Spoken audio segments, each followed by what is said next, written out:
명랑시사 이승원입니다.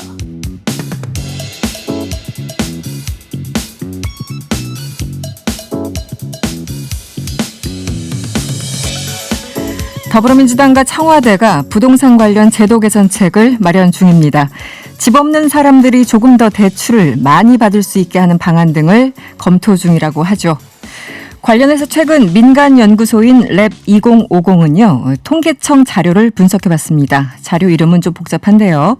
가계금융복지조사라는 데이터입니다. 종부세를 해부해 본 건데 결과는 이렇습니다. 우리나라 전체 가구에서 연봉 1억 원 이상 가구 비율은 10%인 반면 집을 한 채 가진 종부세 대상자 가운데 연봉이 1억 원 이상인 가구 비중은 46%였습니다. 4배가 넘는 거죠. 또한 집을 한 채 가진 종부세 대상자의 평균 금융 자산은 3억 5천만 원이었다고 합니다. 우리나라 평균이 9천만 원이라고 하니까 이 역시 4배 정도 되는 수치군요. 무엇보다 현재 신규 종부세 대상인 9억 원에서 12억 원 사이 구간에 종부세는 실질적으로 100만 원 정도 나오는 수준입니다. 다른 제도는 몰라도 종부세는 지금처럼 유지돼야 합니다. 안녕하세요. 명랑시사 이승원입니다.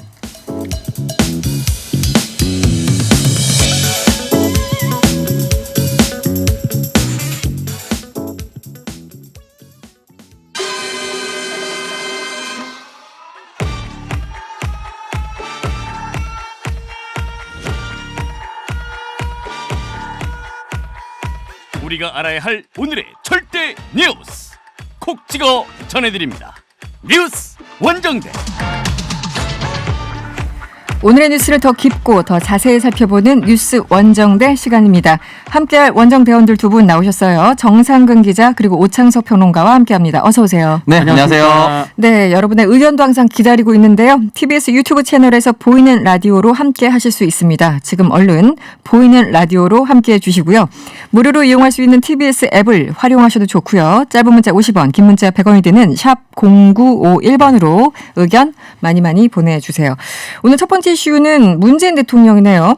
직접 답변서를 작성했다고 하는데 변호사 출신이라서 그런가 직접 무엇인가를 작성하셨다고 합니다. 곽상도 국민의힘 의원이 제기한 소송 관련인데 지금 어떤 내용인가요? 네. 네, 이 사건은 지난 2019년 3월에 네. 문재인 대통령이 이 김학의 전 법무부 차관의 이 성접대 사건에 대한 수사를 지시를 하면서 시작이 됩니다. 당시 2013년에 김학의 전 차관 성접대 사건이 불거졌을 때 민정수석이 곽상도 현 국민의힘 의원이었거든요. 네. 근데 당시 곽상도 민정수석이 이 김학의 전 차관 사건에 대한 경찰 수사에 외압을 행사했다 이런 의혹이 제기가 됐었고 이후에 곽상도 의원에 대해서 이 검찰이 수사를 벌였고 그 결과 이제 무혐의 처분이 나온 겁니다. 네네. 그러자 곽상도 의원이 이 대통령 가족 관련 의혹을 계속 제기하는 자신이 정치적 수사를 받아서 자신의 명예가 훼손됐다 이렇게 주장을 하면서 지난 3월에 문재인 대통령을 비롯해서 국가를 상대로 5억 원의 청구 소송을 냈습니다. 5억 원 청구하는 소송을 냈었군요. 여기에 대해서 답변서를 작성한 것 같은데 일단 문재인 대통령은 대리인을 선임하지 않고 네. 직접 답변서를 제출한 거 맞습니까?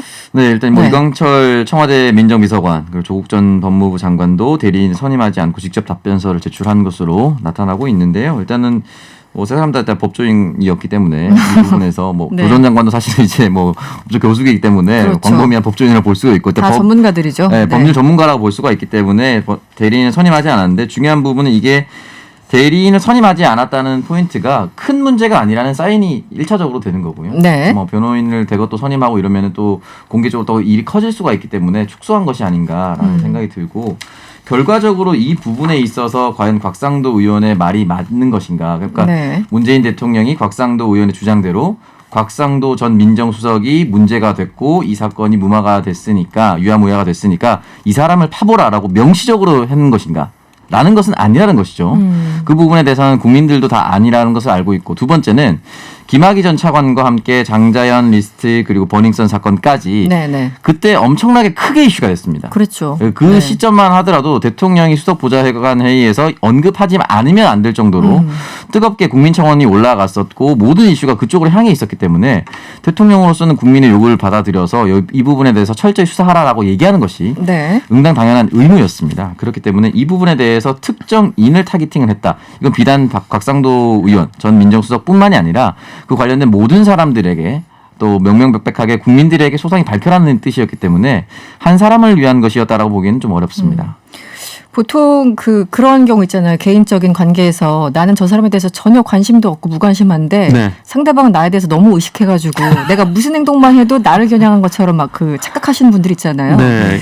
전 곽상도 의원이 하루 종일 문재인 대통령 뭔가 가계도만 살피는 것은 아닌가 이런 뇌피셜이 들기도 하던데 네. 이렇게 집착을 하는 걸까요? 사실 여러 차례 있었죠. 네, 뭐 최근에 뭐 이제 가족 문준용 관련해서. 씨와의 설전은 굉장히 좀 여러 차례 벌여왔었고, 네. 특히 이제 그 문다혜 씨가 뭐 해외 이주 과정이 석연치 않다 이런 의혹을 제기한 적도 있었는데, 네. 그 과정에서 또 이 문다혜 씨 아들, 그러니까 문재인 대통령이 손자의 이 초등학교 학적부까지 공개를 해서 좀 맞아요. 굉장히 많은 비판을 그런 사건도 받았었습니다. 있었죠. 네. 게다가 또 이 주장이 그대로 이제 그 일본의 이제 극우 신문인 산케이 신문에 그대로 소개가 되면서 이 문재인 대통령 딸이 해외로 도망갔다라는 제목의 또 그 일본 기사가 나오기도 했었고요. 네. 그리고 이제 문재인 대통령 사위의 취업 특혜 의혹을 제기하기도 했었는데 그 이스타항공과 합작을 추진하던 이 태국 현지 회사에 취업을 해서 상당 기간 근무했다 뭐 이런 주장을 했었습니다. 당시 이제 이스타항공이 이상직 그 민주당 의원이 설립한 그렇죠. 회사여서 네. 의혹이 제기를 했었는데 이 해당 회사가 이 대통령 사위인 줄 모르고 뽑았다라는 입장을 밝혔고 근데 이 주장을 뒤집을 만한 이 추가 증거는 나오지 않은 상황입니다. 저도 모르겠어요. 사실상 네. 곽상도 의원이 이 현 정부의 공직기관 비서관이 아닌가라는 생각이 들 정도로 대통령 친인척 관련해서 네. 여러 가지 의혹들을 계속해서 검증하기 위해서 노력을 하는데 네. 지난해에는 2020년 12월 21일입니다. 이제 문다혜 씨의 아들이죠. 문재인 대통령의 외손자. 네. 외손자가 서울대 어린이병원을 방문했는데 이때 진료받는 과정에서 진료 청탁 행위가 있었다. 뭐 다른 어린이들 일반 국민들은 뭐 일주일씩 걸려서 기다리는데 다 제치고 그냥 특혜 황제 진료를 받았다. 이른바 이 얘기를 남겼었는데 네. 2021년 2월 18일이죠. 올해입니다. 문다혜 씨가 여기에 대해서 공정한 절차를 거쳤다. 네. 충분히 오히려 피해를 받았으면 피해를 받았지 네. 특혜를 받을 일은 없었다. 왜냐하면 주변에 시선이 워낙 많고 이름은 자기는 이미 공개가 되어 있기 때문에 아시는 분들도 있기 때문에 더 조심스러워한다라고 하면서 고소장을 제출했습니다. 역으로. 네. 네, 실질적으로 이제 의혹을 제기했었던 것에 비해서 곽상도 의원이 주장했던 것이 그대로 현실이 된 것, 그러니까 사실로 드러난 것은 거의 없다라고 보면 되는 것이고 이게 전형적인 면책 특권을 활용한 고소남발 또는 의혹 제기가 아닌가라는 생각이 좀 들 정도로 너무 많은 것을 중구난방식으로 던지고 있다라고 볼 수가 있습니다. 뭐 기자들이 혹은 언론에서 보도를 안 해서 그런 건지 곽상도 의원이 어떤 법률을 개정했다 제정했다 이런 소식을 좀 듣고 싶은데 그런 거는 저는 사실은 잘 못 들어봐가지고. 밝혀진 건 이제 서울에 거주하고 있다는 것 정도. 서울에 거주하고 있다. 지난 재보궐선거를 통해서 밝혀진 네. 했습니다. 서울시장 선거에 투표를 했다는 거. 투표를 했다. 네. 지역구가 어디더라. 네. 알겠습니다. 다음 이슈로 넘어가 보도록 하죠. 차기 대선이 내년 3월 9일이잖아요. 3월 네. 9일. 정말 1년도 안 남았고 10달이면은 그 잠룡들 입장에서는 사실 굉장히 급한 시간, 마음이 급해지는 그런 시간이잖아요. 보통 과거 데이터를 살펴보면 이쯤 뭐 상위권 1, 2, 3위 이제 상위권을 차지하는 후보들이 실질적으로 당선되는 가능성 그게 얼마나 있었는지 어떨까요? 그 어떤 통계를 이제 물론 봐야 되겠지만 네, 여러 가지 통계가 네. 있는데 그 대선 직전 1년 전에 탑3 정도에는 들어와야만 그 사람이 대통령이 됐었다라는 여러 통계들이 남아 있습니다. 여러 통계들이 네, 여러 통계들이 이제 자료가 남아 있는데 그런 것으로 따져봤을 때는 이제 주요 잠룡들 본인이 탑3에 포함된 사람들 포함해서 이 탑3에 지금 현재는 윤석열 전 총장이 포함되어 있기 그렇죠, 때문에 네. 이 사람이 진짜 정치권에 뛰어들지 안 들지는 잘 모릅니다. 반기문 유엔 전 사무총장도 마찬가지였기 때문에 이 사람 제친다면 한 명 정도 내가 더 들어간다라고 생각하면 지금 캠프를 저는 사실상 거의 다 꾸렸다라고 보고요. 주요 후보자들은. 네. 언제 출정식 할 것인가 이 타이밍만 보고 있는데 그렇죠. 준비를 다 조용히 하고 계시더라고요. 많은 분들이. 네, 대부분 사실 다 캠프가 있다고 보시면 될 그렇죠. 것 같고요. 지금쯤은. 네. 다 있다고 보시면 될 것 같고요. 지금 이제 일단 이 부분에 대해서 많은 후보들이 이제 대선 일정을 조율하고 특히 뭐 민주당 내에서는 전재수 의원이 먼저 SNS를 통해서 경선을 연기해야 된다. 라는 이야기를 남겼는데 네. 여기에 이제 댓글이 제가 397개가 올라온 것까지 확인하고 왔는데 대체적으로 제가 봤을 때 거의 90%는 네. 거의 비방이었습니다. 아. 욕이었고. 네. 왜냐면은 이거는 이 타이밍이 아니다. 명분이 너무 부족하다. 네. 두 가지 정도였는데 컨벤션 효과가 부족하다. 이 부분은 뭐 동의를 할 수 있는 부분입니다만 첫 번째 이유가 코로나였거든요. 코로나, 예, 그 얘기를 많이 하시는 분들이 계세요. 네, 근데 코로나 시국에 총선도 거쳤고 재보궐선거도 거쳤는데 중요한 건 재보궐선거는 국내 유권자 중에 3분의 1이 참여하는 서울과 그렇죠. 부산시장을 그렇죠. 뽑는 네, 네. 유권자 선거였고 당대표 선거도 그 사이에 있었기 때문에 이거는 명분이 되지 않는다라고 얘기를 많이 들었고 또 이제 해명글을 다시 한번 올렸어요. 그래서 그런 뜻이 아니라 이제 민주당이 꼭 승리하기 위한 그런 취지였다라고 얘기를 하면서 이재명 지사를 포함해서 모든 후보가 민주당의 후보고 다시 한 번 더 정권 창출하기 위해서 노력해야 된다라고 얘기를 했는데 네. 저는 그 해명문이 조금 문구가 아쉬웠다. 어떤 왜냐하면 부분에서요? 네. 민주당의 주요 준비를 하고 있는 모든 후보들 이낙연 전 대표도 있고요. 네. 정세균 전 총리도 있는데 네. 굳이 말하려면 세 명의 이름을 다 언급했어야 되는데 아. 이재명 지사만 언급해서 이재명 지사를 포함한 다른 후보라고 얘기했거든요. 그러니까 주요 후보가 아니라 이재명 지사라는 이름만 등장했다는 것은 어떻게 보면 전재수 의원 스스로도 네. 또는 댓글을 자극을 받아서인지 모르겠지만 네. 이재명 지사만 너무 또 집중하고 있는 것이 아닌가. 왜냐하면 주요 후보면 이재명 지사 그리고 이낙연 의원, 정세균 전 총리를 포함한 지금 언급되고 있는 주요 후보들이라고 표현했으면 네, 네. 사실은 일반적인 글인데 아주 한 사람, 꼼꼼하게 보셨어요.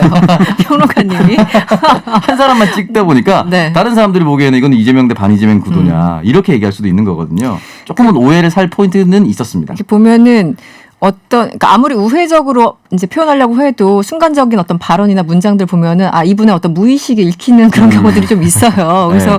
지금은 어쨌든 그 중심을 차지하고 있는 거는 여당에서도 이제 이재명 지사기 때문에 그럴 수밖에 없는데 항상 어쨌든 이재명 지사가 그동안 좀 유보적인 입장이었고 언론에 보도되는 것도 측근들에 따르면 이런 거였는데 오늘이었죠. 이재명 지사도 이 경선 연기론에 대해서 직접적인 입장을 내놨습니다. 네, 어떤 네. 발언이었나요? 기자들이 질문을 해서 답을 내놨는데 네네. 굉장히 짧은 답변이었어요. 짧았어요, 맞아요. 네. 네, 그 원칙대로 하면 제일 조용하고 원만하고 뭐 합당하지 않겠냐 뭐 이렇게 답변을 했는데 네. 그러니까 원칙대로 하자라는 거는 뭐 이미 당원이 민주당에 존재를 하는데 그렇죠. 그 당원대로 그냥 룰대로 하는 게 낫지 않겠냐 좀 이런 입장을 피력한 것으로 좀 해석이 되고 있습니다. 네.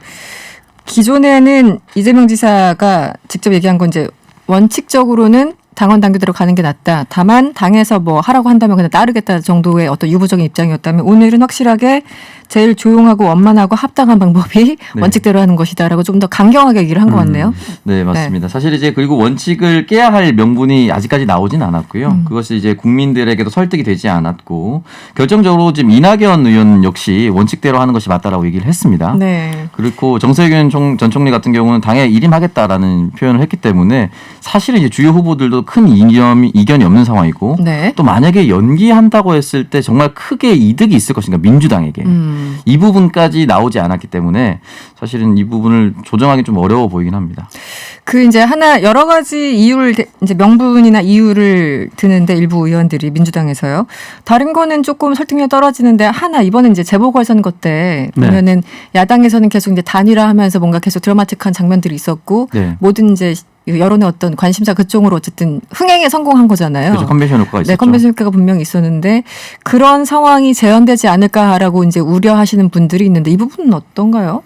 그러니까 뭐 단순히 컨벤션 효과 때문에 이 국민의힘이 보궐선거에 당선됐다라고 보기는 좀 뭐 너무 그렇죠. 과도한 해석이 네네네. 아닌가라는 생각이 들고 사실 컨벤션 효과를 정말 누리고 싶다라고 하면은 대선 전날 후보를 선출하는 게 그런 식으로 따지면 결과 있죠. 근데 사실은 뭐 그렇진 않고 그동안 이제 역대 선거를 보더라도 이제 컨벤션 효과는 뭐 금방 조정이 되고 두 잠깐 후보 간에 반짝하고. 네네. 결국은 이제 1대1 구도로 이어지는 상황이거든요.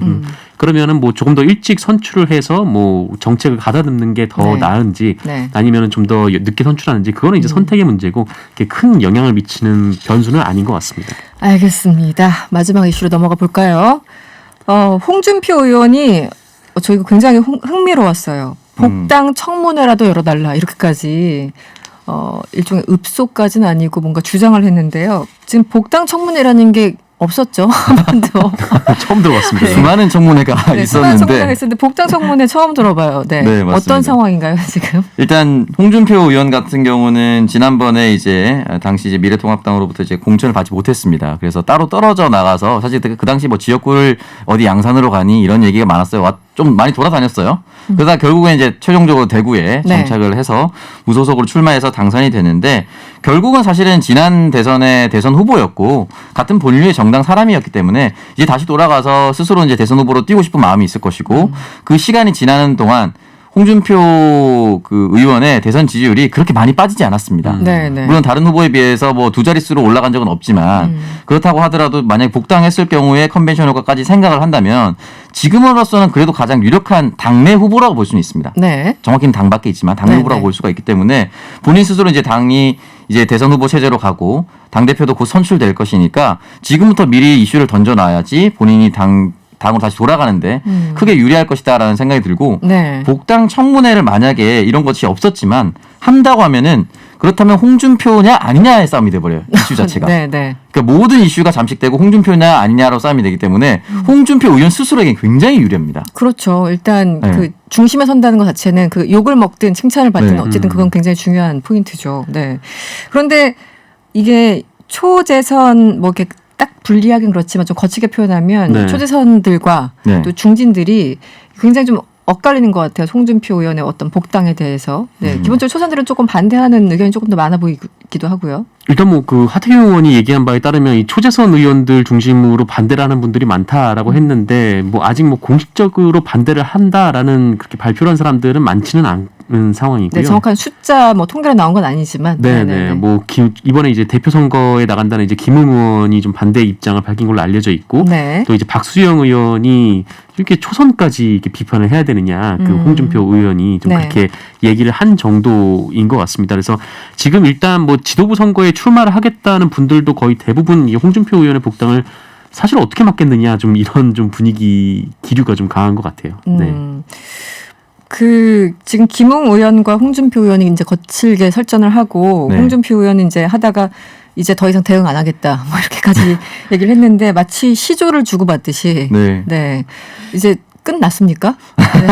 계속 이어지고 있는 것 계속 같은데. 이어지고 왜냐면 어저께인가 그저께 홍준표 의원이 내가 오늘 이 말만 하고 끝날 거야 이렇게 얘기를 했었는데 네. 계속 싸우고 있는 건가요? 오늘도? 이제 어느 정도 정리가 되긴 했는데요. 일단은 홍준표 의원이 김웅 의원을 향해서 일찍 핀 꽃은 일찍 시든다라고 네. 먼저 이제 직격탄을 날렸고 네. 김웅 의원도 바로 이제 시든 꽃잎에는 열매가 맺지만 시들지 않은 조화에는 오직 먼지만 쌓인다. 일단 조화라고 이제 거의 죽은 꽃이라고 일단 비유를 했고 네. 계속해서 이제 공격을 하다가 김웅 의원이 마지막에 선후배도 없고 위아래도 없는 막 가는 정치는 홍 의원에게 배웠다 이렇게 얘기를 했거든요. 근데 사실은 홍준표 의원은 네. 진흙탕 싸움을 굉장히 많이 해왔거든요. 그랬었죠. 네. 그래서 사실 이런 싸움에 국민들이 보기에는 뭐 또 그러네라고 볼 수 있는데 김웅 의원은 그런 이미지는 아닙니다. 그렇죠. 네, 그렇기 아직 때문에 이미지가 형성되지 않았죠. 네. 막가는 선배한테 배웠다라는 것이 과연 김웅 의원한테는 도움이 되는 것인가는 따져봐야 됩니다. 이게 결국에는 홍준표 의원이 정확히 원하는 그림대로 들어와 버렸어요.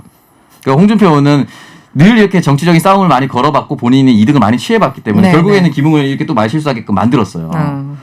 나는 홍준표 선배와 다르게 이런 싸움을 하지 않겠다가 이제 최신의 이미지인데 네. 배웠다. 너한테 배워서 난 똑같이 할 거야라고 돼버렸어요.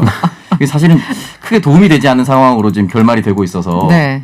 역시 정치는 오래 한 사람이 수사를 잘 쓰는 것이 아닌가라는 생각도 좀 들었습니다. 파이터죠. 네. 또 하나 재밌는 거는 이 홍준표 대표가 얼마 전에 뭔가 좀 달관한 사람처럼 그 페이스북에 이 사마의 얘기를 했었어요. 그러니까 사막. 네, 사마의라고 이제 아, 삼국시대에 네네네. 나오는 이제 아, 고사를 얘기를 했는데 이 사마이라는 사람이 이제 모진 그 핍박과 여러 사람들이 이제 그 탄핵에도 불구하고 꾹 참고 견디다가 이제 뭐 나중에 이른바 이제 대권을 쟁취해낸 사람인데 네, 네. 그거를 보면서 이제 본인도 뭐 어떤 모진 풍파나 이제 비판이 들어와도 참겠다라고 얘기를 했었는데 네. 그 포스팅이 있은 지 불과 며칠 되지 않아서 네, 못 참으시는 것 또 설전이 같은데. 또 왔다 갔다 하는 그래서 상황이 있었습니다. 그 질문 드릴게요, 정상 기자. 복당 청문회가 열리면 네. 누가 이깁니까? 복당 청문회가 열릴지도 저는 좀 회의적이긴 한데 혹시 열리면 누가 이길 것 같으신가요? 아까 오찬 평론가가 얘기했듯이 네. 일단 판을 버리자라고 얘기를 한 사람이 네, 유리하다 무조건. 그렇죠. 이 판이 깔리면은 유리한 법이라고 생각을 하고 있습니다. 네, 뭐 홍 의원이 워낙 말씀을 잘하시니까 동의하든 안 하든 간에 알겠습니다. 네. 오늘은 여기서 마무리를 해야 되겠네요. 지금까지 뉴스 원정대였고요. 정상근 기자 그리고 오창석 평론가와 함께했습니다. 고맙습니다. 감사합니다.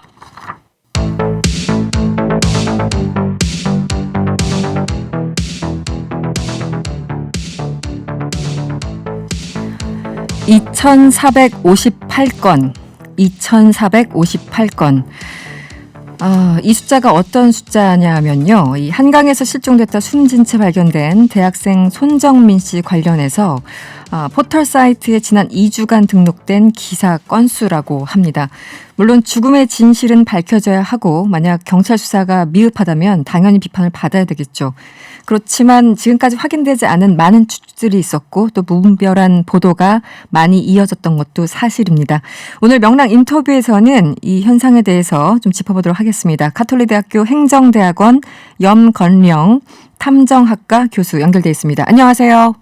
네, 안녕하세요. 네, 교수님, 저희 방송에서도 몇 번 언급했던 건데요. 사실 이제 사건 개요에 대해서는 많은 분들이 관심이 있고 또 많은 분들이 알고 계시는데 그럼에도 불구하고 지금 오늘 현재까지 경찰 조사 상황은 어떤가요?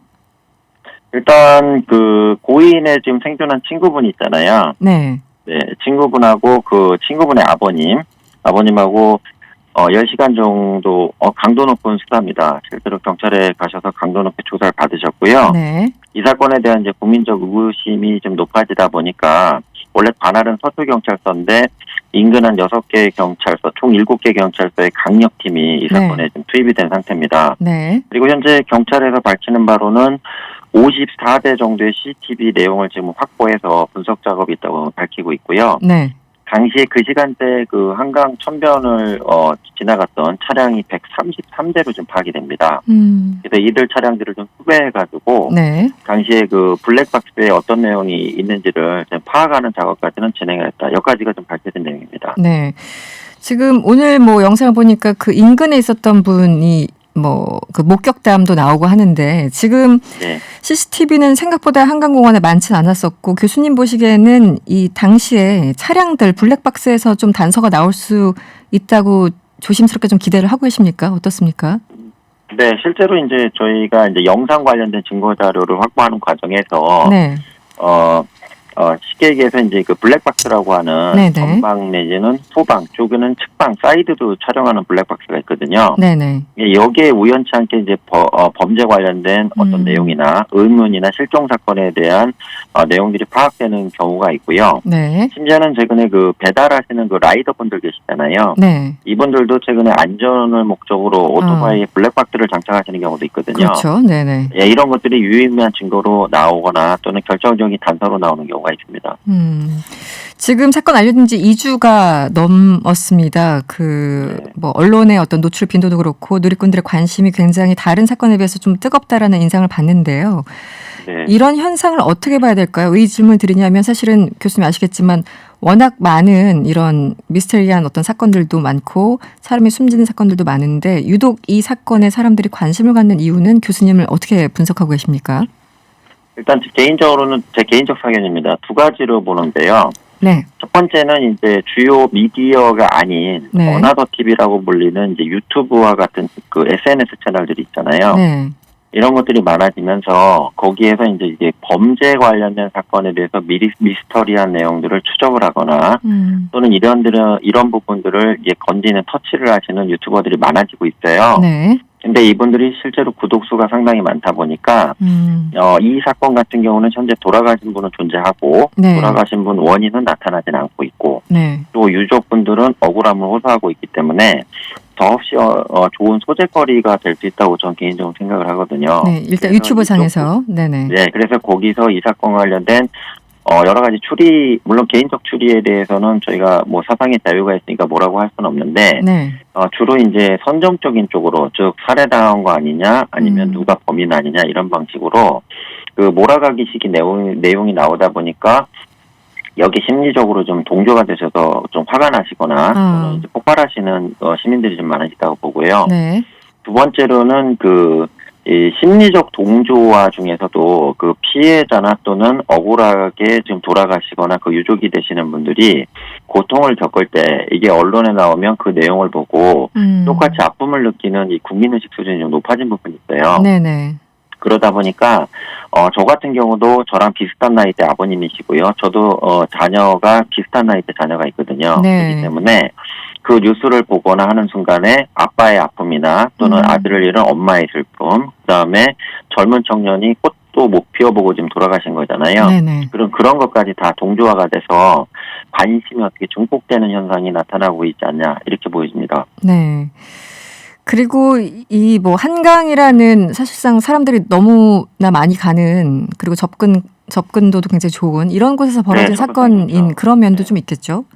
네, 아무래도 이제 일상생활에서 발생한 문제죠. 네. 젊은 대학생이 친구를 만나서 공원에서 뭐 술 한잔한다. 이건 일반적으로 벌어질 수 있는 일이잖아요. 네. 근데 예를 들어서 뭐 길 가다가 뭐 테러를 당했다던가 아니면 뭐 비행기가 뭐 추락했다던가 이런 정말로 우리가 말도 안 되는 확률상 나오기 어려운 상황 같은 경우에는 네. 사건에 대해서 그 심리적 동조화가 잘 안 일어나요. 네네. 그러니까 뭐 우주선이 폭발했다 그러면 제가 우주선 탈 일은 없잖아요. 그렇죠. 그러니까 이런 방식으로 내 일상과 관계없는 뉴스에 대해서는 저런 일이 있었네 이렇게 생각하고 끝이 나는데 내 아이나 또는 내가 만약에 대학생이라도 그런 일을 만약에 일이 벌어지다가 죽음으로 되는 상황이 발생할 수 있다면 네. 당연히 나도 저럴 수 있었겠네 하는 이런 놀람이 본인한테 자극이 되거든요. 네.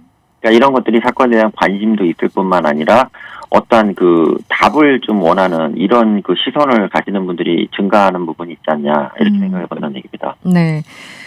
그 좀 놀랐던 부분이 이제 포털 사이트에 여러 가지 확인된 혹은 확인 안 된 정보들이 많이 올라오긴 하는데 이번 사건 같은 경우는 아버님의 어떤 직업, 학력에 관한 게시물이 상당히 많은 것 같고요. 다른 어떤 사건에 비해서. 네. 뭐 일각에서는 이렇게 어떤 대중의 관심이 집중되는 게 뭐 그 엘리트의 어떤 중심주의적 단면이다 이런 분석도 있는데 교수님도 동의를 하십니까? 그러니까 기본적으로 아버님의 지금 학력사항이나 인적사항이 나오는 부분은 전 바람직하지 않고 나쁜 상황이라고 좀 말씀드리고 싶고요. 네네. 예, 아버님 입장에서는 단순히 변사체로 발견된 아들의 아버지로서 이거 사건이 진위를 밝혀달라 이런 목적으로 TV에도 노출되시고 본인도 그렇죠. 인터뷰에 응하신 거 아니에요. 네네. 근데 그분이 지금 어디 직장을 다니시는지 어떤 학력을 가지고 계신지 어떤 사회적 지위를 가지는지에 대해서는 본인이 얘기하신 적은 전혀 없다는 게 가장 중요한 부분이라는 얘기입니다. 네네. 근데 그럼에도 불구하고 일부 포털이나 이런 그 동영상 그 SNS 활동을 하시는 분들이 이걸 굳이 추적을 해갖고 노출을 시킴으로 인해서 이 사건이 좀 죄송한 얘기인데 그 부모님의 어떤 힘과 파워와 관련된 사건이 아니냐 이런 음모론 쪽으로 좀 치부되는 경향도 있고요. 네. 거기다가 아버님 같은 경우도 이 사건 이후에도 정상적인 사회 활동으로 일정 부분 복귀를 하셔야 되는데 이런 식으로 그 노출이 되거나 하시는 부분으로 인해서 본인이 감내해야 될 또 사회적 피해가 존재할 수도 있다는 게 제가 좀 무서운 부분이라는 걸 말씀드린다는 얘기죠. 네. 거기다가 이 아버님이 가지고 있는 현재 나와 있는 상태로 놓고만 본다면 우리 사회에서 어떻게 보면 엘리트로 보일 수 있는 부분은 있지만 그 부분이 이 사건의 실체 진실을 밝혀야 되는 원인이 되거나 또는 더 강력하게 수사 드라이브를 걸어야 되는 원인이 될 수는 없거든요. 네. 근데도 불구하고 이런 그 원 사건의 본질과는 관계없는 네. 사건 관계인이나 유족과 관련된 내용들을 노출시키는 것은 제가 네. 볼 때는 일부 세력들이 이 사건을 자신들의 어떤 그 먹잇감, 즉 네. 그 선정적 먹잇감으로 파악을 해서 진행하지 않나 이렇게 보고 있다고 생각을 합니다. 네, 지금 사건을 보면 사실은 이제 사람들이 궁금하고 답을 구하려고 하는데 답이 이제 안 나오게 되니까 여러 가지 추측들이 많아지는 뭐 어떻게 보면 자연스러운 현상이기도 합니다. 지금 일각에서는 경찰의 늦장 대응을 지적하고 있고요. 또 경찰 측에서는 아니 지금 언론에서 온갖 추측성 보도를 한다고 해서 우리가 일일이 대응을 해야 되느냐 수사는 절차대로 진행되고 있다라고 이제 반박하는데요. 경찰의 어떤 수사 과정이나 대응은 어떻게 보십니까, 교수님께서는요? 일단 기본적으로 비공개 원칙을 준수하고 있다는 부분은 명확한 것 같습니다. 네. 2019년 12월에 형사사건 공개 금지에 관한 그 규정이 경찰청 내부 그 규정으로 제정이 됐고요. 네. 특히 이제 이번에 그 자치경찰제 시행하고 그다음에 국가수사본부가 출범이 됐잖아요. 네네. 그래서 이게 되면서 경찰에서 사전에 사건 내용을 또는 수사 과정을 노출시키는 일은 앞으로 하지 않겠다. 이 선언을 한 게 이 규정이거든요. 네. 그래서 이 규정을 들어서 현재 지금 사건 내용에 대해서 뭐 백브리핑이나 또 관련된 정보를 전혀 노출시키지 않고 있는 것은 경찰의 입장이라고 일면 이해는 됩니다. 네. 다만 중요한 부분은 뭐냐면 현재 그 일부 음모론이나 또는 단정성으로 좀 얘기하는 기사나 또는 이런 관련된 내용들은 전 되게 위험하다고 생각을 하거든요. 네. 그럼 이런 부분에 대해서 그 부분은 아니다. 그런 부분은 우리가 아는 바로 진행하는 과정에는 절대 아니다. 그럼 네. 또 물어보겠죠. 그게 그렇죠. 아니란 근거를 대라 하면 이거는 노출시킬 수 없다. 하지만 그 내용은 절대 아니다. 노라는 답변은 할 수 있는 입장은 충분히 된다고 보거든요. 네. 그러니까 나중에 발표한 것만 확인해보고 그 결과만을 바라하는 것도 제가 볼 때는 그 설명 과정에 대한 디테일 부분에서 부정적 설명을 할 수도 있거든요. 아닙니다. 아닙니다. 그건 아닌 것 같습니다. 이런 식의 대응을 좀 하지 않는 부분은 좀 아쉽다고 저 개인적으로 생각합니다. 이게 사실은 한번 답변을 하다 보면 계속 이제 꼬리에 꼬리를 무는 어떤 질문들과 답변들이 이어지다 보니까 그걸 다 감당하기는 좀 어려운 상황이 아닌가 이런 생각도 좀 들긴 하고요. 네. 기본적으로 교수님 보시기에 이 지금 여러 가지 언론의 어떤 상황들 이번에 정밀부검 이번 주 안에 이 정밀부검 결과가 나온다고 하는데요. 그 이후에는 조금 이런 약간 과열된 양상이 좀 가라앉을 수 있을까요? 어떻게 전망하십니까? 제가 볼 때는 많이 가라앉을 거라고 보여집니다. 네. 왜 그러냐면 현재 경찰에서는 사인에 대해서 정확하게 나와 있는 내용은 없고요. 일단 찰과상이나 부상이 있었다. 이건 좀 나와 있는 내용이잖아요. 네. 보검 소견에서는요. 네. 그래서 여기서 가장 중요한 부분은 사인이 무엇인지가 제일 중요하다는 얘기입니다. 네네. 예를 들어서 과음에 의한 쇼크사일 수도 있는 거고요. 네. 술을 드신 과정이니까요. 네. 또는 뭐 두 친구 사이에 다툼이 발생해서 폭력으로 인해서 사망했을 가능성도 충분히 있고요. 네. 또는 그 물가기 때문에 어쨌든 물 안에서 발견되셨잖아요. 네네. 실족이나 실수에나 입사일 수도 있다는 얘기입니다. 그러니까 그 과정에서 뭐 신발이 사라졌거나 또는 뭐 핸드폰이 사라진 부분은 그냥 일단 넘어가고요. 네. 현재 부검에서는 그런 핸드폰이나 이런 건 연관성을 따질 수는 없잖아요. 시신을 놓고만 법적 입증 과정을 하기 때문에요. 네네. 그래서 이분이 일단 사망을 하셨을 당시에 익사를 했냐 안 했냐가 제가 볼 때는 수사에 있어서 범위를 50% 정도는 좁히는 거라고 생각합니다. 네. 익사를 했다면 이제 물과 관련된 거고요. 그렇죠. 익사를 안 했다면 또 다른 사인을 발견해야겠죠. 네. 그리고 두 번째로는 뭐 심장마비나 아니면 저체온 쪽으로 사망했다면 그것도 역시 부검 과정에서 일정 부분 나오기 때문에 네. 이 정밀 부검 결과가 나오면 여러 가지 10가지에 만약에 가설이 있다면 그 네. 중에 8가지 정도는 근거가 없는 걸로 끝날 거라고 생각이 듭니다. 네. 나머지 이제 2개를 놓고 일반적으로 수사 결과를 발표하는 게 맞다고 보여지고요. 그게 제가 볼 때는 여러 가지 낭설에 대한 정리 작업이 진행되지 않을까 이렇게 보여집니다. 네. 끝으로 좀 간단히요, 교수님. 지금 언론이나 다른 여러 가지 이제 SNS 등등에서 여러 가지 정보들이 나오고 있는데 이 정보 접하시는 분들 좀 가장 유의해야 할 사항은 어떤 게 있을까요? 제일 중요한 것은 그렇다더라는 부분은 언론에서도 좀 주의해야 될 부분이지만 네. 그렇다더라는 거라는 것을 무조건 믿고 보는 건 좀 아닌 것 같고요. 특히 과거에 최근에 구미 아동학대 사건이 있었잖아요. 네네. 사망 사건이 있었는데 그 사건이 언론의 거의 90%를 차지하다가 갑자기 이 사건으로 전향이 돼서 네. 구미 사건은 싫은 듯이 사라진 상황이거든요. 네. 그러니까 범죄 사건에 있어서도 경중이 있다고 말씀드릴 수는 없지만 골고루 우리 사회의 어두운 부분을 골고루 비춰주는 빛이 되는 언론이 됐으면 좋겠고요. 그러한 면만 바라보시는 시민의식이 필요하지 않나 이렇게 생각을 해봅니다. 네. 오늘 말씀 여기까지 듣겠습니다. 고맙습니다. 감사합니다. 네. 지금까지 카톨릭대학교 행정대학원 염건령 교수였습니다.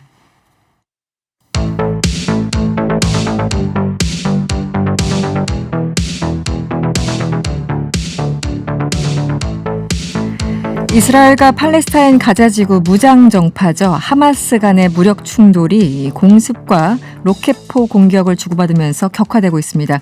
전면전 우려 때문에 유엔 안보리 긴급 회의까지 소집됐다고 하는데요. 전문가와 자세한 이야기 나눠보도록 하겠습니다.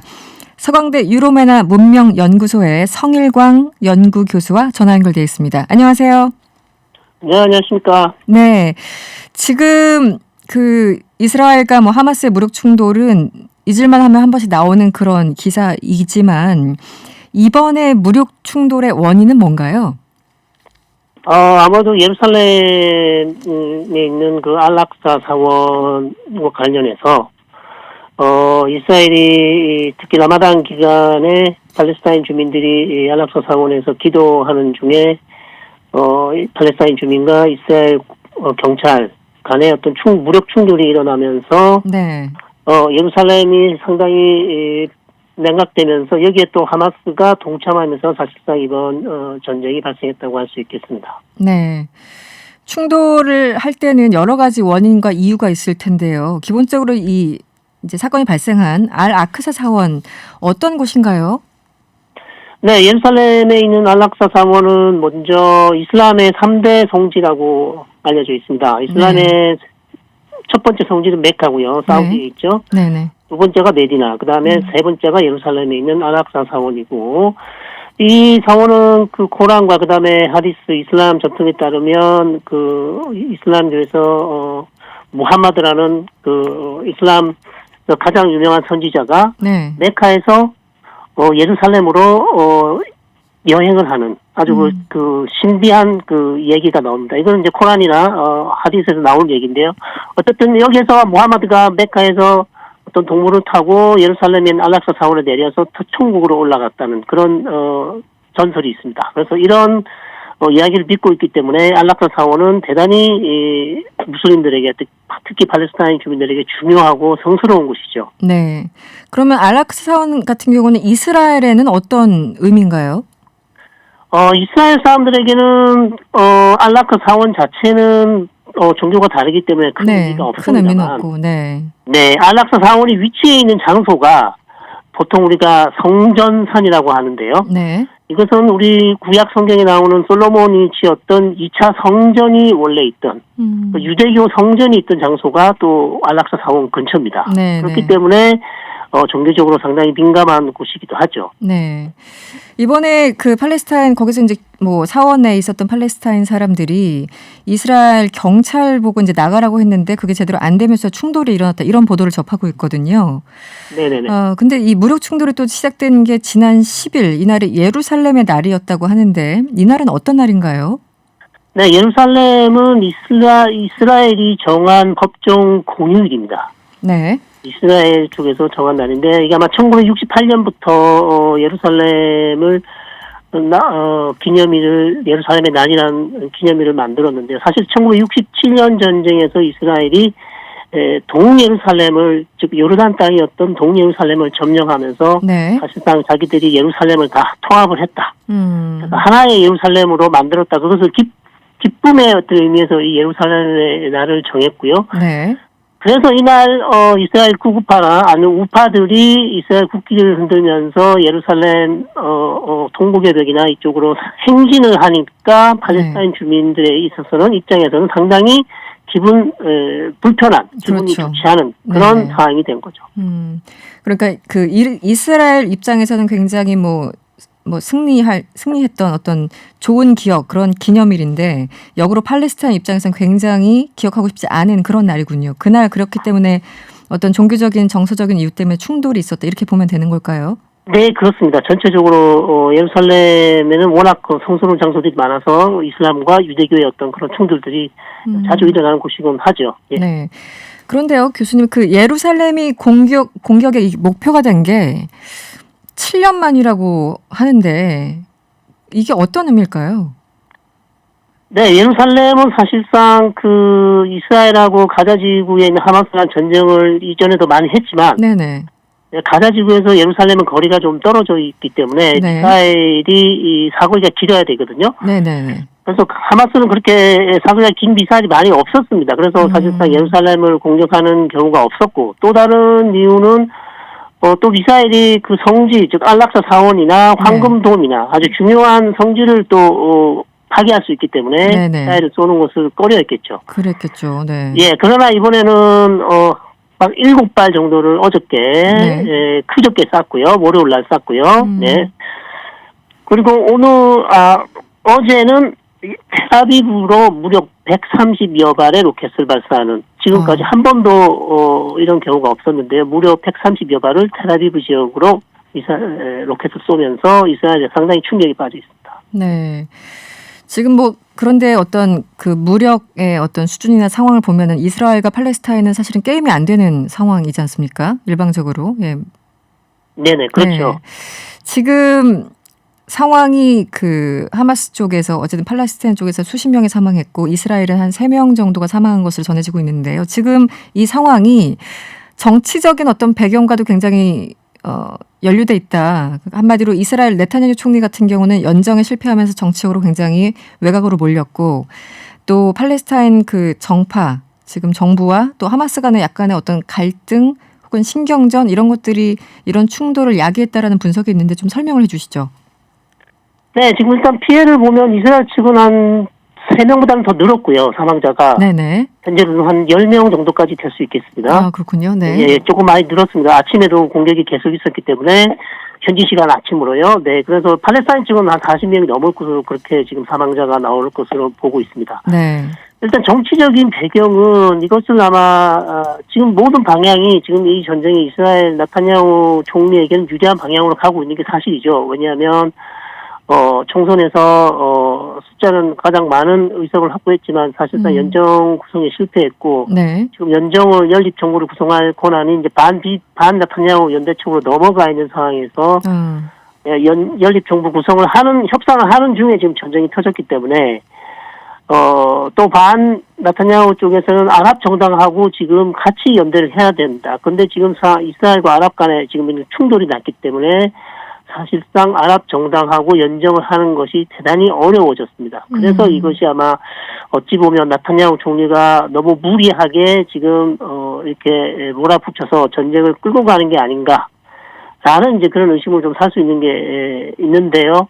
뭐 정확하게는 알 수 없습니다만 어쨌든 방향은 네타냐후 총리에게 유리한 것이고 네. 팔레스타인 측은 맞습니다. 팔레스타인 온건파 측에서 즉 아바스 팔레스타인 자치정부 수반이 사실상 5월에 선거를 하기로 했었는데 모든 여론조사에서 하마스가 이길 것으로 예상이 되기 때문에 선거를 사실상 무리한 연기하면서 하마스는 대단히 여기에 실망하면서 가만히 있지 않겠다 얘기를 미리 했었죠. 지금 충돌이 일어나기 전에요. 네. 네, 그런 지금 상황이었습니다. 네, 지금 뭐 유엔 안보리 긴급회의가 소집이 됐고요. 가장 미국이 좀 고민에 빠져 있을 것 같은데 바이든 정부 같은 경우는 그 양 국가 양쪽을 다 인정하는 그런 해법을 지지하지 않았습니까? 이게 트럼프 대통령과는 굉장히 차이가 있는데 한마디로 이번 사건을 계기로 또 바이든 정부가 리더십 시험대에 올랐다 이런 표현도 언론에 나오고 있습니다. 교수님께서는 어떻게 보고 계십니까? 네, 뭐 유엔 안전보장이사회 긴급 회의가 소집되고요. 아마 회의를 해서 양측이 빨리 무력 충돌을 중단하고 아마 협상을 하도록 그렇게 선언을 할 것 같고요. 말씀하신 대로 바이든 지금 새로 이제 들어선 미국의 행정부가 지금 사실상 이란 핵 문제 때문에 네. 팔레스타인 문제에 신경을 쓸 시간이 또 그런 여유가 없어 보입니다. 네네. 없는 상황이라서. 네. 그런 상황에서 지금 이제 악재를 만났는데요. 뭐, 바이든 정부 이미 선언한 것처럼 팔레스타인 국가를 세워주면서 이스라엘과의 평화적인 해법을 모색하는 두 국가 해법안을 지지한다고 얘기를 했습니다만, 네. 현 상황에서, 이 이스라엘과 팔레스타인을 중재하기에는 제가 봤을 때는 좀 어려울 것 같습니다. 특별한 묘책이 있는 것도 아니고요. 네, 그래서 이스라엘이나 지금 하마스 측이 상당히 분위기가 격양돼 있고, 네. 최소 한 일주일, 길게는 뭐 2, 3주까지도 이 지금 무력 충돌이 연장될 가능성도 있어 보입니다. 2, 3주까지도 지속될 수 있다. 네네. 네. 유엔 안보리가 긴급 회의를 소집했지만 사실 늘 이런 사건이 발생할 때마다 안보리가 특별히 힘을 못 쓴다, 방법이 없다 이런 비판들이 있었잖아요. 어떤 국제 기구가. 네네. 이번 유엔에서 어떤 대책이 나올 수 있습니까? 결의안 정도의 그런 수준의 어떤 내용들을 좀 기대할 수 있을까요? 어떻습니까? 그렇겠죠. 아무래도 뭐 결의안 정도의 결의안이 나오기도 사실상 어렵다고 볼 수 있습니다. 왜냐하면 자체도, 미국이 네네. 일단 합의를 해야 되기 때문에요. 공동 결의안 상임 이사국인 미국이 합의를 해야 전체 결의안이 통과될 수 있을 텐데 네. 결의안이 만약에 미국이 비토를 거부권 행사하게 되면 사실상 공동 어떤 결의안 네네. 도출이 안보리가 다 어려울 네. 수가 있다는 것이죠. 만장일치로 가야 되니까요. 네. 네네. 알겠습니다. 오늘 말씀은 여기까지 듣겠습니다. 고맙습니다. 네, 감사합니다. 네, 지금까지 서강대 유로메나 문명연구소 성일광 교수였습니다. 1, 2부는 여기까지고요. 3부에서는 품격 있는 정치 토론 영수회담으로 이어집니다. 잠시 후 3부에서 뵙겠습니다.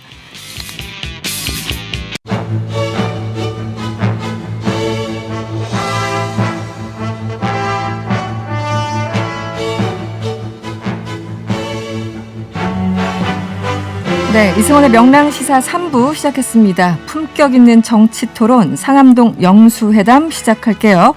오늘도 두 분 나오셨어요. 김영우 미래통합당 전 의원, 박수현 전 청와대 대변인과 함께합니다. 어서 오세요. 네, 안녕하십니까? 반갑습니다. 네, 지금 장관 후보자 인준 문제 때문에 굉장히 좀 시끄러워졌습니다. 뭐 원래 시끄러웠지만 더 시끄러워진 그런 양상입니다. 먼저 청와대에서는 이제 재송부를 요청했는데 오늘 초선 의원들이 모여서 회의를 했고 최소한 한 명은 낙마시켜야 된다 이런 입장을 지도부에 전달을 한 그런 상황이죠. 어떻게 보십니까? 이 상황을? 우선 그 대통령께서 그 재송부 요청을 하고 그 기한을 4일을 이제 지정을 하신 건데요. 그것을 두고 또 지난 어떤 특별 연설과의 분위기를 연결해서 임명을 강행하는 수순 아니냐 이렇게 이제 보고 있는 것이죠. 그런데 저는 그렇게 보지를 않습니다. 대통령은 당연히 인사청문회 법에 규정이 되어 있는 재송부의 법적 절차를 대통령은 밟고 있다 이렇게 보고 네. 지금도 그 여당 내 뭐 다양한 목소리뿐만이 아니라 야당에서 부적격 사유를 정확하게 적어서 뭐 청문 경과 보고서를 보낸 건 아니지만 어떤 그런 의견들을 다양하게 듣고 종합적으로 판단하겠다 모든 것을 열려 있는 그런 상황이고 임명을 강행하겠다라고 정해놓고 있는 것은 아니다. 저는 그렇게 보고 있습니다. 지금 청와대는 어쨌든 3명 장관에 대해서 이제 임명하겠다는 의지로 처음에 이제 대통령의 특별 연설도 그랬었고요. 그런 흐름이 있었는데 초선 의원들이 최소한 한 명은 낙마시켜야 된다고 하니까 뭔가 갈등 관계에 있는 것은 아닌가 이런 또 해석들이 있거든요. 김영우 의원님께서는 어떻게 보셨습니까? 저는 뭐 갈등 관계 좀 있다 생각을 해요. 왜냐하면은 그걸 재송부 요청을 안 하고 네. 사실은 민심에 비춰봤을 때 그다음에 네. 이번엔 특이하게도 제 기억에는 최초로 여당 의원들이 공개적으로 나서서 청와대 그 인사에 대해서 반기를 들은 거예요. 네. 공개적으로. 네네. 그렇다라고 했을 때는 이번에 정말 그 잘못된 인사라는 게 이제 민심인데 그게 국민의 잣대죠. 그러면은 재송부를 요청할 게 아니라 여기서 이제 인사를 취소를 해야 되는데 다시 재송부 철회. 요청을 했다는 거는 네. 이것 좀 간을 보거나 시간을 좀 끄는 것으로 밖에 해석이 안 되죠. 그래서 오히려 이것은 그 대통령의 고집으로 네. 비춰진다. 사실 인사가 만사라는 얘기가 있는데 이거는 고루한 무슨 원칙이 아니라 정말 맞는 것 같아요. 과거 정부에서도 보면은 모든 그 사단이 발생한 것은 사람 때문에 인사 때문에 그런 거거든요. 과거 정부 마찬가지입니다. 그런데 특히 문재인 정부 들어와서 조국 민정수석, 그 민정수석 시킨 것까지는 또 혹시 모르겠지만은 네네. 법무부 장관을 굳이 또 시켜가지고 엄청난 사단이 벌어졌잖아요. 그렇게 온 겁니다. 그 이후에 또 추미애 법무부 장관이 또 그 바통을 이어가지고 엄청 시끄러웠는데 저는 이번에 문재인 대통령께서 정말 국민에 맞지 않는 인사 처음부터 인사 원칙을 만들지 않았으면 모르겠거니와 인사 5원칙 만들어 놓고 네. 지키질 못했단 말이에요. 그러면 사죄를 하고 인사 원칙을 차라리 고치든가 이래야 되는데 아무튼 민심에는 안 맞는 것 같아요. 반박하실 게 있으실 것 같은데요. 그럼요, 당연히. 네. 우리 김영우 의원님께서 갈등이 있다 이렇게 말씀하셨는데 갈등을 부추기는 말씀을 지금 계속 하고 계십니다. 그렇지는 않습니다.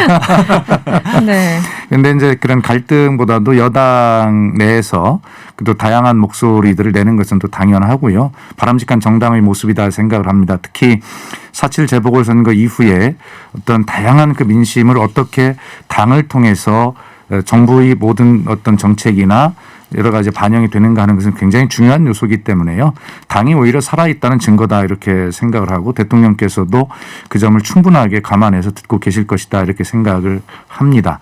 그리고 문재인 정부에서 29명의 그 임명 동의안, 뭐 야당의 동의 없이 대통령 임명을 강행했다 이렇게 29명 이렇게 굉장히 규정을 져서 말씀하시는데 뭐 잘 알고 있습니다. 그것도. 그러나 어떻게 보면 야당도 좀 돌아봐야 될 것이 청문 경과 보고서를 미채택한 것이 24번이나 되거든요.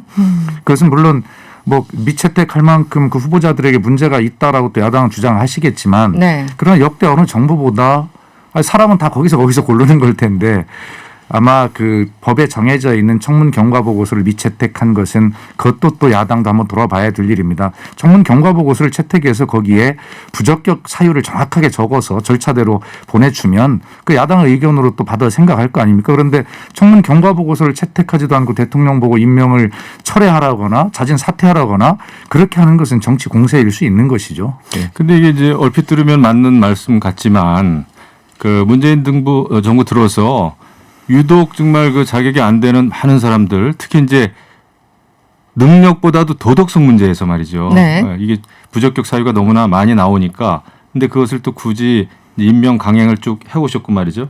그런 것 때문에 지금 이제 민심에 맞지 않는다. 이런 얘기죠. 이게 무슨 뭐 없는 일을 만들어 가지고 이제 부적격이다 이렇게 주장하는 것이 아니고요. 좀 정도가 좀 심해서 그래요.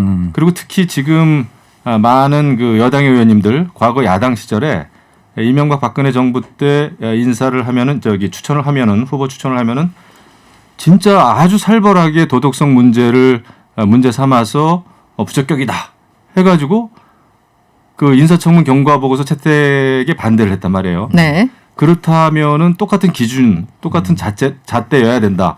과거 정부가 뭐 아주 잘했다는 제가 말씀이 아니라 그렇게 주장했던 분들이라면은 똑같은 기준에 의해서 문재인 정부 들어서도 똑같은 기준을 적용해야 된다. 특히 지금 문재인 정부 들어서 이제 임기 5년 차란 말이에요.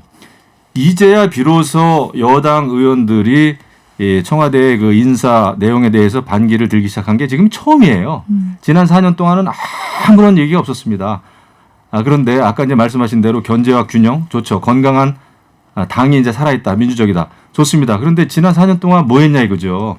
왜 5년 들어서 지금에 와서야 아마도 지난 4월 7일 서울시장, 부산시장 재보궐선거에서 패했기 때문에 네. 이제 민심이 민감할 수밖에 없죠. 여당 의원들도 특히 이제 내년에 지방선거는 다가오고 그 전에 대선이 있기 때문에 아마 민심을 많이 의식하는 것 같은데 제가 바라건대 기준을 좀 바꾸든지 차라리 그리고 이번에만큼은 취소를 좀 하셔야 될 겁니다. 이거 그냥 밀고 나가가지고는 이 민심의 역풍, 후폭풍을 어떻게 감당하시려고 그러세요? 그러니까 지금 이제 우리가 늘 계속 논의하는 것이 마치 대통령께서 임명을 강행한 것처럼 전제를 해놓고 왜 그랬느냐라고 이렇게 비판을 하시는 거잖아요. 그런데 아직 대통령은 법적 절차를 밟고 있는 중입니다. 어떤 것도 결정을 한 것이 없어요. 그렇기 때문에 그것을 임명을 강행한 것을 전제로 토론하는 것은 맞지 않다는 말씀을 드리고 싶고요. 네네. 그다음에 거듭 말씀드리지만 지금은 대통령이 임명을 강행하겠다는 의지를 붙여서 재송부를 요청드린 것이 아니라 그것은 법적 절차이다 말씀을 드리고요. 네. 다시 한번 말씀드리면 야당도 부적격 의사를 정확히 밝히시되 청문 경과 보고서를 채택을 해서 거기에 부적격 의사를 정확하게 밝혀주는 것이 법적 절차입니다. 그래서 이것은 꼭 지금의 야당만 그렇다는 것이 아니라 저희도 야당일 때 그렇게 했죠.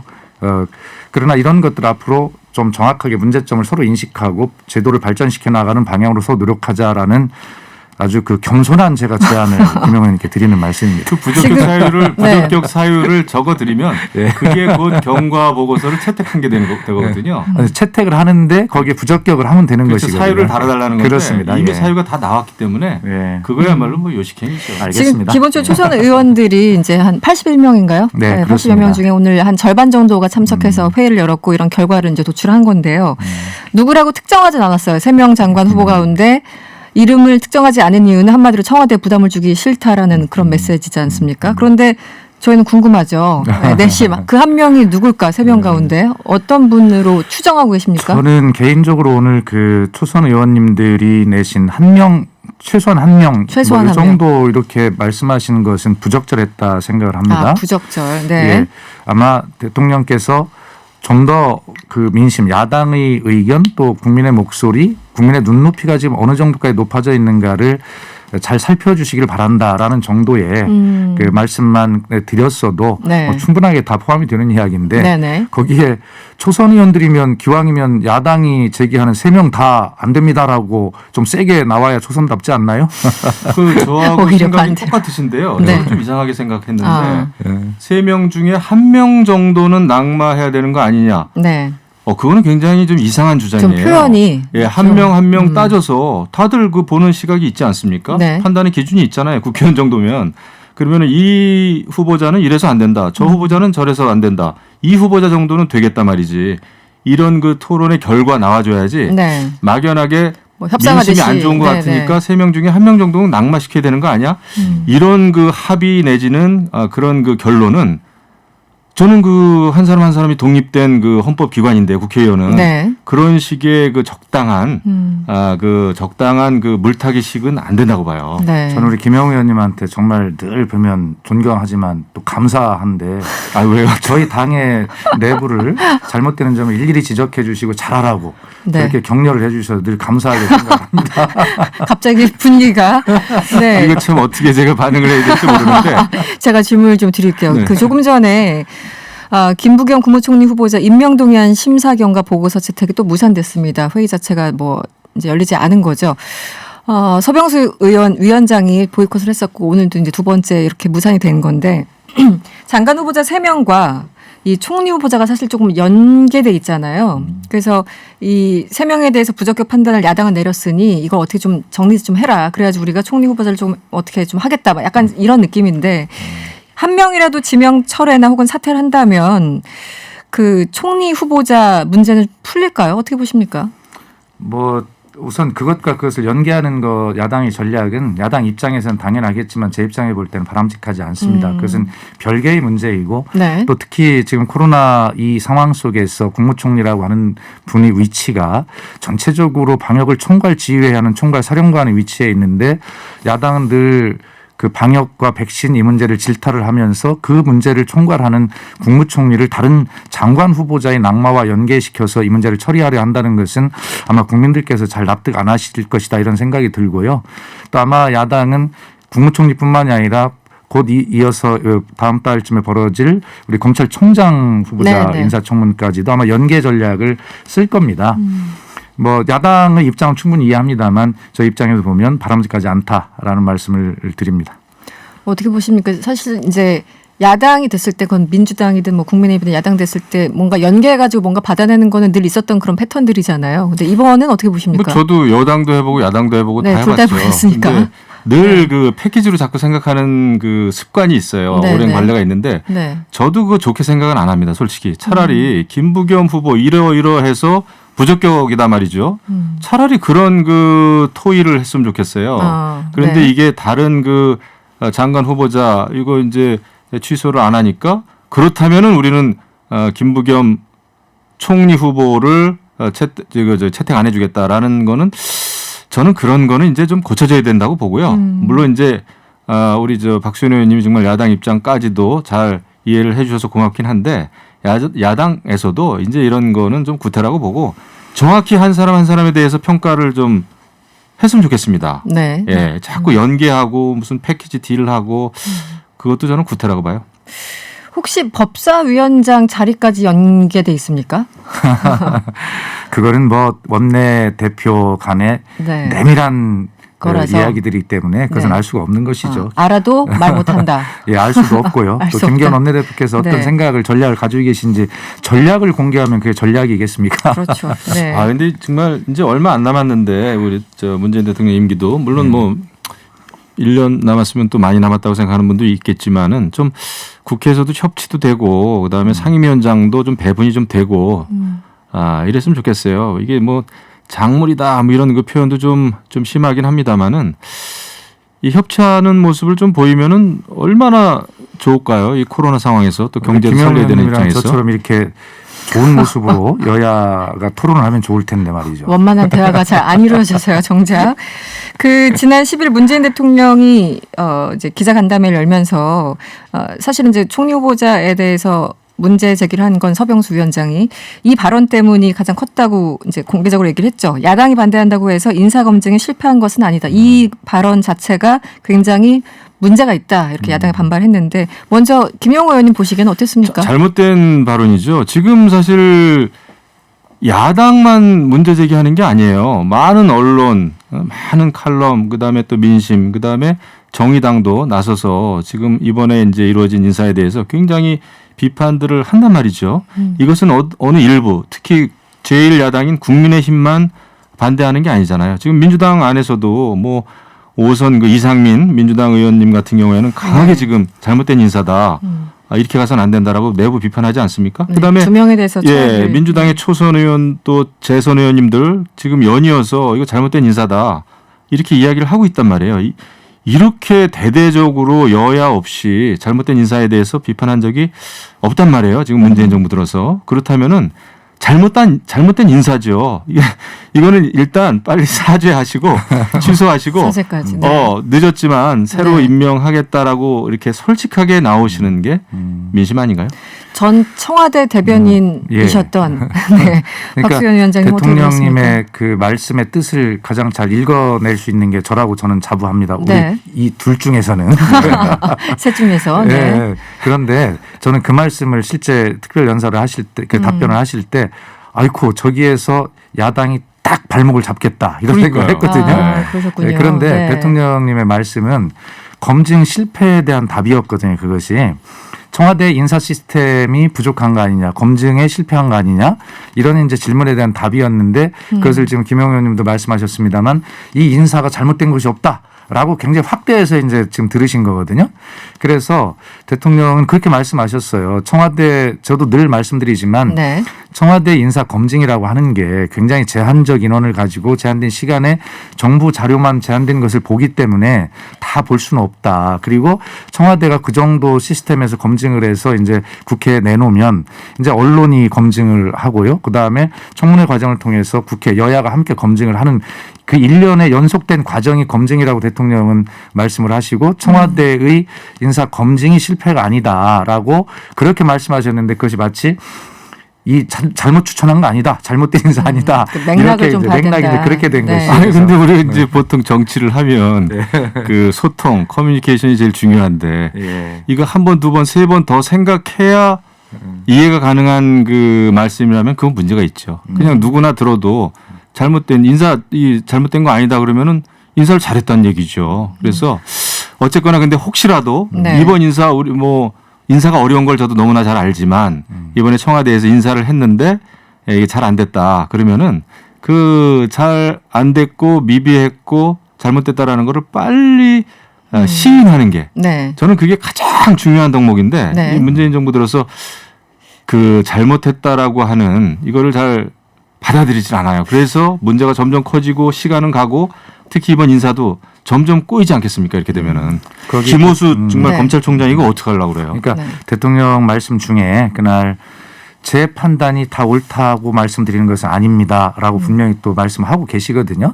그러니까 이 문제는 한번 지켜보시죠. 지켜보겠습니다. 그 기자간담회에서 이제 인사청문회 제도에 대해서도 언급이 있었지 않습니까? 그렇습니다. 저희도 이제 영수회담 이 자리에서도 예전에 한번 언급을 한 것 같은데 김영우 의원께서도 인사청문회 그 제도에 좀 문제가 있다고 보시는 상황이잖아요. 저는 제도에 네. 문제가 있다는 얘기를 제가 12년 동안 지금 해왔는데 12년 동안. 12년 동안 해왔습니다. 네. 제도 문제 있습니다. 하지만 이번 인사는 제도의 제도의 문제는 문제가 아니다. 아니다. 네. 이거는 그 인사 내용 자체의 문제다라고 생각하고 있죠. 개선책은 어떤 건가요? 12년간 문제 제기를 하셨으면 네, 그래서 제가 뭔가 법안도 그때 발의했었어요. 사실은 네. 그 도덕성 검증하고 능력 검증은 철저하게 분리하자. 그다음에 특히 가족에 대한 검증은 철저히 비공개로 하자. 예, 네. 그렇게 해서 본인에 대한 능력 검증이 우선이다. 그것은 공개로 해야 되죠. 그렇게 이제 생각을 했고 그다음에 이제 여야 이렇게 맨날 그 인사청문 경과보고서 채택 문제 가지고 이런단 말이에요. 맨날 싸우죠. 예, 네. 이런 거는 정말 네. 이제 그 본회의에서 차라리 그 표결을 하든지 아. 무기명 표결. 왜냐하면 우리가 그 선출할 때 국회에서 그 투표할 때 무기명으로 하지 않습니까? 인사 문제는 무기명으로 예, 하죠. 저는 네네. 그렇게 무기명으로 해도 좋다고 봐요. 능력 딱. 왜냐하면 무기명이라는 게 이게 무슨 뭐 우리가 그렇습니다. 투표라는 게 늘 뭐 기명으로 하면은 이게 민주적인 것 같고 투명해 보입니다만은 근데 이건 개인 상황에 대한 거는 무기명으로 해가지고 오히려 더 확실한 평가가 이루어질 수 있겠더라고요. 저는 본회의에서 무기명 투표하는 거 좋다고 봅니다. 장관까지요. 예, 장관까지. 위원장님 어떻게 보십니까? 예, 우선 그 도덕성 검증, 능력 검증을 분리하는 데 찬성을 하고요. 네. 다만 도덕성 검증이 약화되는 방향으로 분리되어서는 안 된다고 생각을 합니다. 더 철저하게 강화되어야 되죠. 네. 그리고 능력 부분도 사실은 하루에 그 어떤 능력 검증을 어떻게 할 수 있겠습니까? 그렇죠. 예, 그래서 그 부분도 어떻게 하면 능력 검증에 치중을 하되 어떻게 하면 제대로 할 수 있는가를 고려해야 됩니다. 그런 전제하에 저는 분리하는 게 맞고 20대 국회 때 이미 합의가 돼서 국회 운영위원회 회부가 됐는데 거기서 이제 논의를 안 하고 폐기한 것이죠. 네. 그래서 이 문제는 이 대한민국의 인재풀을 굉장히 약화시키는 측면이 있어요. 제가 말씀드리지만 청와대 대변인 할 때 보면 한 장관 후보를 대통령이 지명하기 위해서는 무려 한 10명, 20명 정도를 계속 컨택을 해봐야 되는데 다들 안 한다고 하셔서. 가족의 반대로 안 한다는 네. 것이거든요. 네. 이게 얼마나 이게 그 대한민국의 어떤 역량을 저는 상실하는 것이다 이렇게 보거든요. 네. 예. 알겠습니다. 오늘 영수회담은요. 여기서 마무리를 좀 해야 되겠습니다. 지금까지 박수현 전 청와대 대변인 그리고 김영우 전 미래통합당 의원과 함께했습니다. 오늘 고맙습니다. 감사합니다.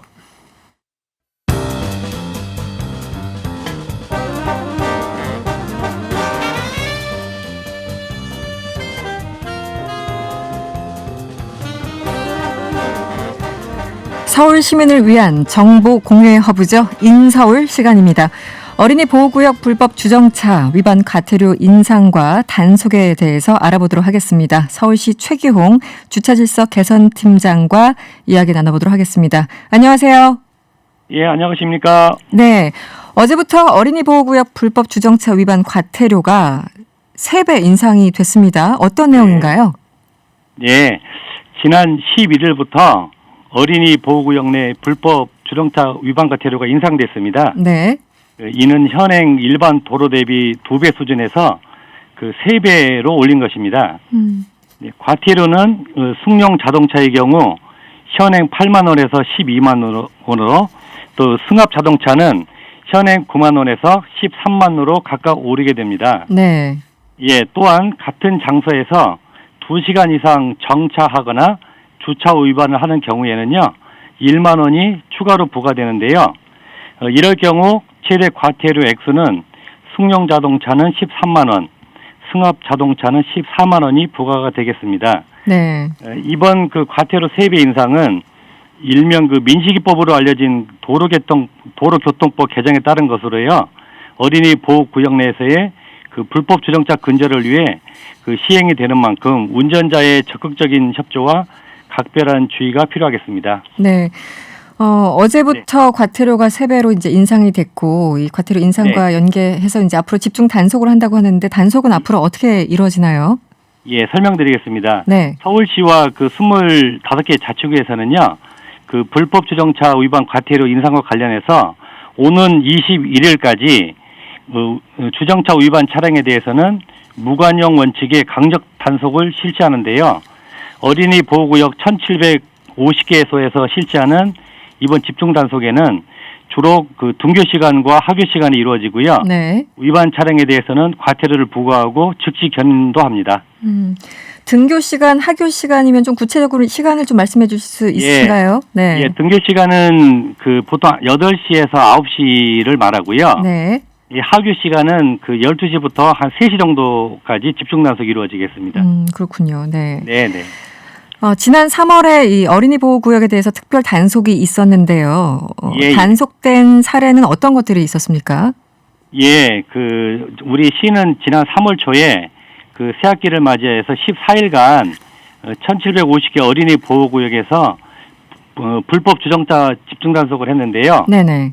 어린이 교통사고 발생 우려가 높은 등교 시간대 및 하교 시간대에 서울시와 자치구 또 경찰 합동으로 실시한 특별 단속에서 13,000건의 과태료를 부과하였고요. 377건을 견인 조처하였습니다. 그렇다면 예년에 비해서 조금 더 늘어난 건가요? 예, 예년에 비해서 저희들이 이제 작년에도 단속을 했었는데요. 네네. 단속 건수는 네. 작년에 비해서 조금 더 높았지만은 네. 예, 그에 비해서 이제 단속을 열심히 하다 보니까 교통사고 건수라든가 이런 거는 많이 줄어들었습니다. 네, 일명 민식이법 참 어렵게 만들어진 법인데요. 이 민식이법 시행 이후에 네. 여러 가지 어떤 효과를 직접적으로 체감을 하십니까? 예, 네. 우리 시는 지난해 그 어린이 보호구역 불법 주정차 위반 차량에 대한 그 무관용 원칙 적용의 지속적인 단속 실시로 그 단속 건수는 저희들이 그 18만 4천 건으로 19년과 비교했을 때 그 17%는 증가했습니다. 네네. 반면에 그 사고 건수는 그 19년 114건에서 62건으로 45.6%가 감소하였습니다. 특히 그 사망 사고는 한 건도 발생하지 않았고요. 네. 그 올해는 그 주정차 위반 과태료 3배 인상, 또 무관용 원칙의 그 강력 단속과 홍보 등을 통해서 단속 건수 및 사고 건수도 점차 그 줄어들 것으로 기대하고요. 네. 열심히 노력할 계획입니다. 네. 단속 건수는 증가했지만 사고 건수는 19년에 비해서 45.6%가 예, 감소. 그렇습니다. 굉장한 숫자군요. 알겠습니다. 예, 네, 그렇습니다. 네, 그 팀장님 그 끝으로 좀 전하고 싶은 말씀 있으면 한 말씀 해주시죠. 예, 우리 시는 올해에도 그 어린이 교통사고 사망자 제로 수준 유지는 물론이고 교통사고 건수도 줄이기 위해 어린이 보호구역 주변 불법 주정차 상시 단속을 실시하여 위반 차량에 대해서는 무관용 원칙을 적용하여 예외 없는 즉시 단속과 견인 등 강력 단속을 추진합니다. 어린이 보호구역 내 주정차 위반 과태료가 크게 인상되는 만큼 어린이들이 안심하고 다닐 수 있는 등하굣길 조성에 시민 여러분들의 적극적인 협조를 부탁드리겠습니다. 네, 알겠습니다. 오늘 말씀 고맙습니다. 예, 감사합니다. 네, 지금까지 서울시 최기용 주차질서 개선 팀장이었습니다. 네, 정상근 기자를 반가워하는 분이 문자 주셨어요. 3641번님, 정 기자님 정말 열심히 하시는군요. 오늘 하루만 다른 방송에서 3번 뵀습니다. 네, 틀면 나오는 우리 정상근 기자. 그러면서 이분이 문자 또 더 주셨어요. 명랑시사도 늘 응원합니다. 이런 문자 주셨는데요. 감사드리고요. 네, 저희들 준비한 내용은 여기까지입니다. 저는 내일 저녁 6시 10분에 찾아뵙겠습니다. 편안한 저녁 되시고요. 지금까지 이승원이었습니다.